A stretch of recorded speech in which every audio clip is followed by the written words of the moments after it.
been wanting to talk to you about something that's been weighing on a lot of us lately. A quiet home of anxiety that seemed to ripple through conversation and social media feeds. It's that feeling, that one that whispers, I should be further now. Or maybe it screams, everyone else is doing so much better and I'm just here. It's a strange world we live in, isn't it? One where we've somehow managed to confuse constant motion with genuine meaning. It's like we've all been handed an invisible stopwatch the moment we are born, and from then on, success isn't just about reaching destination, but about how fast you got there, how far you've pushed, how early you started. Winning feels like achieving something profound and more like a frantic sprint, a breathless dash against an unseen clock and 1,000 unseen competitors. And rest? Rest has somehow morphed into this dirty little secret, a hidden failure we are ashamed to admit we crave. So you've been feeling that gnawing sensation that life is just slipping past you, like a high-speed train while you're stuck on a slow local. If you've been watching other post their highlight reels, the promotion, the engagements, the viral moments, the new home, the thriving businesses, and found yourself wondering with a quiet ache, when will it be my turn? If that little voice, the one that lives in the quiet corner of your mind, have been whispering, I should be further by now, I really should be, then trust me, this conversation right here, right now, is absolutely for you.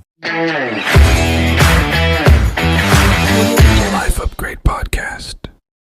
Let me tell you, there's a subtle, almost insidious pain that so many of us carry deep down, silently. It's not something we often voice aloud, not in a polite company anyway, but it's there, a constant low-level drum.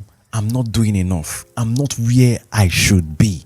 It's a feeling that creeps up on you like a shadow stretching longer in the late afternoon. You're scrolling through your phone, maybe just mindlessly, and then bam, there's another engagement announcement, another friend buying their first home or their second. Someone you went to high school with just went viral for their arts or launched a widely successful startup, and they are younger than you, they started later than you, or they just seem to have it all figured out effortlessly while you are still trying to assemble the basic IKEA furniture of your life. I remember this one afternoon. I was having a coffee with my friend Liam. He's one of those genuine good souls, always supportive, always kind and all that. But I could see it in his eyes, that flicker of something. We were just talking about what everyone was up to, and he just sort of trade off. With that awkward, almost apologetic smile, he said, so what do you do now? I saw him brace himself, ready for the inevitable follow-up question about his own progress. He paused, fiddling with his coffee cup and figuring it out. He mumbled, the words sounding hollow, even to his own ears. I knew what he really wanted to say, what so many of us really wanted to scream, or maybe just whisper into the world when no one's listening. I'm tired. God, I'm so tired. I've been trying. You have no idea how hard I've been trying. I'm doing everything I can every single day just to keep my head above the water, just to make a little progress. I just don't want to be forgotten. I don't want to be left behind. I don't want to be a footnote in someone else's highlight reel. This world, with its relentless pace and its shiny curated image of success, has a cruel way of making you believe that being late is the same as being lost. That if you are not on the fast track, you are on the wrong track. That if you haven't hit a certain milestone by certain ages, you somehow failed the grand test of life. But I'm here to tell you with every fiber of my being that that's a lie. A beautifully packaged, widely accepted, utterly destructive lie. Think about it. How many success stories do we know of people who bloomed later? The artists who didn't get recognized until their 60s? The writer whose first novel was published after 2 decades of rejection? The entrepreneur who failed 3 times before hitting it big on their 4th try? Were they late? or were they simply on their own unique timeline, gathering the experience, the resilience, the wisdom that would eventually make their success not just possible but deeply meaningful? The light tells us there's one path, one speed, one finish line. The truth is, map of life is far intricate, far more beautiful, and far more forgiving than we are led to believe. And sometimes the quiet ones, the ones who feel they are falling behind, are actually the ones building the deepest foundation unseen. What if you are not behind, just becoming the unseen route of transformation?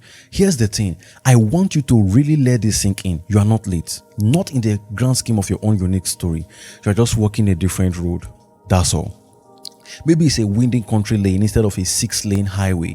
Maybe it's a path through a dense forest where the signs don't always light up and the GPS signal is a bit spotty, but it's your road and it's leading you exactly where you need to go, even if you can't see the destination clearly from here.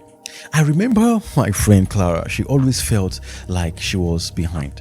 Her younger sister got married first. Her colleagues were all buying houses and having kids, while Clara was still renting a tiny apartment and working a job she tolerated. She'd look at their perfect Instagram feed and the smiling families, the renovated kitchens, the exotic vacations, and a knot would tighten on her stomach. I'm just not getting anywhere, she lamented over coffee.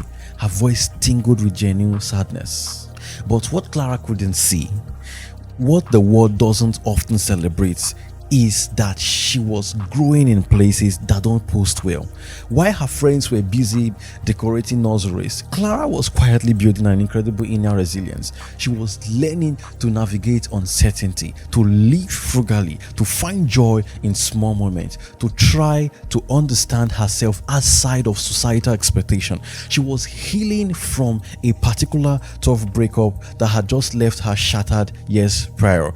A healing process that was slow, messy, and utterly invisible to anyone but her closest confidant. There were no healing milestones to share on social media.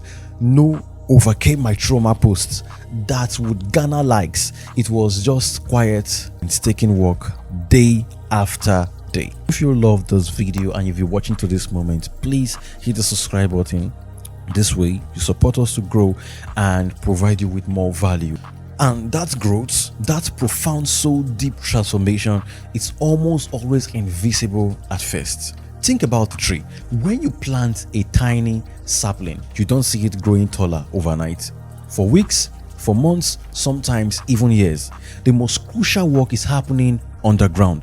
The roots are pushing deeper, spreading wider, anchoring the tree firmly into the earth, drawing up nourishment. This unseen foundational work is what allows the tree to eventually stand tall, to weather storm, and to bear fruit. Real transformation rarely comes with flashy milestone, with confetti and applause. It always comes with silence, with wrestling, sometimes with yourself, sometimes with life's curveball, with showing up day after day, even when no one claps, even when no one sees, even when you feel like you're just treading water. The world, with its insatiable hunger for visible, quantifiable success, may not reward that kind of growth. It won't give you a trophy for just your quiet perseverance or a bonus for your newfound empathy. But life, oh, life will.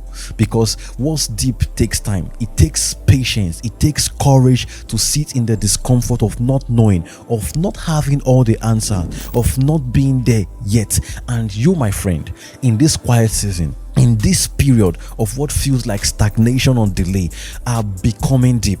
You are laying down roots that will sustain you through whatever comes next. Roots that will allow you to flourish in ways you can't even imagine right now. You are cultivating a richness within your spirit that no amount of external achievement can ever replicate. Imagine for a moment that life is a grand symphony, and if each of us is an instrument. Some instruments are meant for rapid scatterbursts, quick flourishes that grab attention. Others are designed for long sustained notes, deep resonant tunes that provide a foundation and emotional depth. If you, a cello, constantly try to play the frantic high-pitched melody of a piccolo, what happens? You strain yourself, you miss your own beautiful rich notes, and you never truly contribute to the harmony in the way you were meant to. That's what happens when you chase the pace of others. You lose your own rhythm. You start running faster, pushing harder, always trying to catch up to someone else's beats. And what do you find at the end of that breathless sprint? Often you find yourself emptier. You might even achieve what you thought you wanted: the promotion, the perfect relationship, the impressive title, but the satisfaction is fleeting. A thin veneer overgrowing hollowness. It's like being on a hedonic treadmill, constantly needing more, faster, different, just to feel a momentary flicker of excitement before the craving starts again.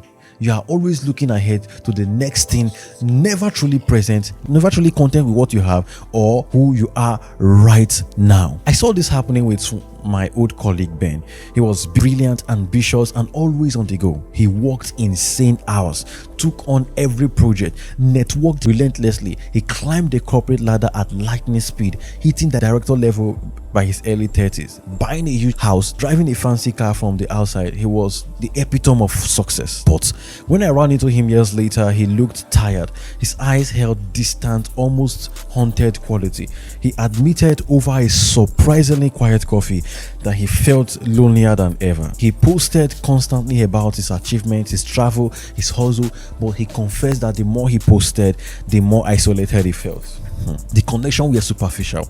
The applause felt hollow. He had done everything right according to the world's playbook, but deep down, something felt profoundly wrong. He sacrificed his peace, his relationship, his every sense of self, all for a speed that ultimately stole his soul. Because what your soul truly wants, my friend, is not to go faster. It doesn't crave the next rung on the ladder or the next viral moment. What your soul yearns for is to feel home. It wants peace, not frantic activity. It wants contentment, a deep, quiet satisfaction with where you are, who you are, regardless of external markers. It wants to know with absolute certainty that it is safe to grow slowly. So here we're going to be cutting or wrapping things here, and you'll get the full podcast or video on Patreon. So if you are not yet subscribed, please run to Patreon right now to grab the full episode, because I think conversations like this are what help us to build foundation, what help us to grow, what help us to focus on the things that really matters in our life. So the full post, the full video will be on Patreon, and by supporting my Patreon, you help us to grow, you help us to improve, and you help me to release more videos like this, and you support me to give my full attention to projects like this. I want to believe you have learned something from this video, and please, it is necessary and important that you subscribe, you share this video, you support in any way you can. Thank you for watching this video. Thank you for listening wherever you are listening from. I really believe that you are not behind. You are making progress, and you are unfolding your own story in your own unique way. I'll see you in the next episode, or I'll see you when we continue this conversation on Patreon.